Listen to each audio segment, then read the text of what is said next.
Welcome back to the Workplace Safety Show. Jay Smith again, along with David Wesley here, and as always, talking all things electrical safety. And we're doing a series of NFPA 70E 2015 changes, updates. Most of this based, David, I guess a lot of it on feedback that you receive from folks that visit our website or make calls, as well as existing clients. And you know, a lot of the changes that are coming with this 2015 edition have really, I don't want to say confused folks, but they've really just, you know, kind of reprogramming how you look at what you're doing for electrical safety in your facility. And one topic that we continually get is qualified workers. What do we do? How do we ensure we have qualified workers? And so on today's episode, that's what I'd like to think we kind of go into a little bit here, is talking about what's the requirements for qualified workers. Right. As you know, Jay, I write a lot of electrical safety programs, and the topic always comes up as far as what type of training do my electrical workers need to have. And in some companies that are small, some have 2 or 3 guys, that's not as difficult. When you get into a larger company, it does become a little more difficult because you have different levels and different as far as tasks they do. So they may be doing different types of work as far as equipment goes, troubleshooting, or electronic type devices. So how you train employees is important. A qualified person, as far as training goes, needs to have electrical safety training, and that's the key. But also, that person needs to also demonstrate his ability to do the task that he's doing, and also to show that he can verify the absence of voltage and understand his meter, the voltage meter. How to use the meter, yeah.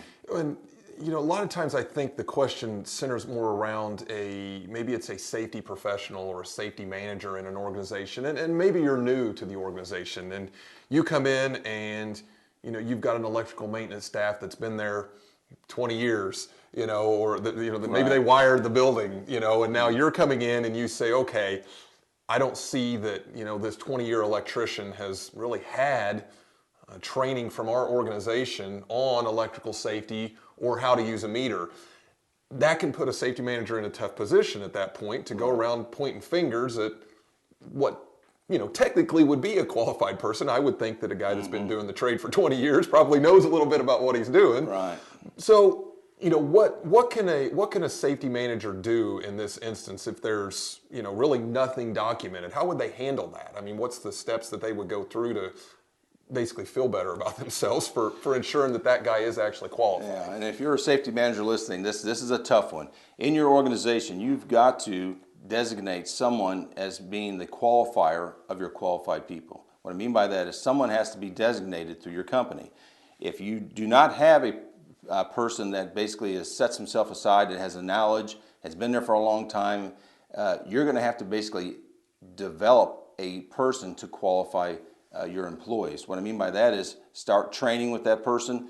That person should be that gets along with the staff, that's easy to communicate with those people. That person will become your qualifier or qualified person. Then you can go ahead and start the process of training your employees, which needs to take every 3 years. That needs to be done every 3 years. And then the part as far as the demonstration part, they need to actually demonstrate their skills. And the demonstration part, everybody says, well, that's fine. How do you do that? Well, a suggestion that I always give is that verifying the absence of voltage is very important.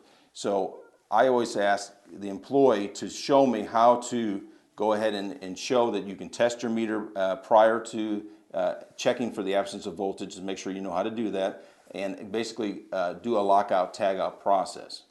Okay. And that's a really good one to do. Now, if that person can demonstrate that, then that would be a good part of showing that person knows how to protect themselves and it does have electrical safety knowledge. We've commented in other episodes, as well as something that's very important on this topic today, about documentation.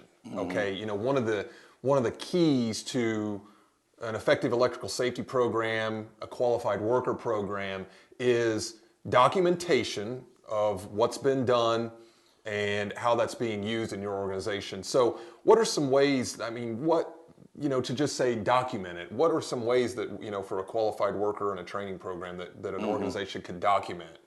Well, what's nice now is they've expanded that. So they've given some examples into 2015 to basically state that you can use an outline, a syllabus, anything that shows content of the training can now be used for documentation. It doesn't need to be the whole PowerPoint presentation put online. Okay. So that should definitely help.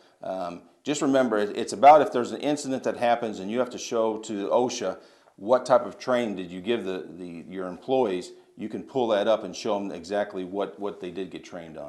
Yeah, that's the question we've heard a lot is, in the event we have an incident, what are some questions that OSHA is going to ask? And, one of the first ones is going to be, was this individual even qualified to do that work? Yes. And unfortunately, as we talked at the top of the show, just saying, well, he's been here for 20 years is not, unfortunately, good enough.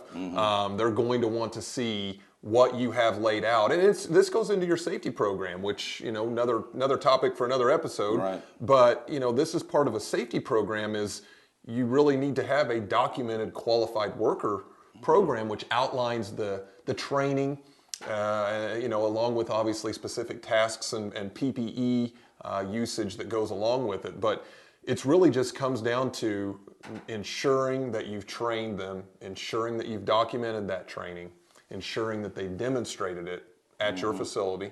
Correct. And that it's all documented. Right. And then you touched on this is then required every 3 years. Every 3 years, yes. And the reason they use a 3-year period is the 70E standard basically gets revised every 3 years, so it's updated. And so they tend to use that as a mark to basically every 3 years to get retrained.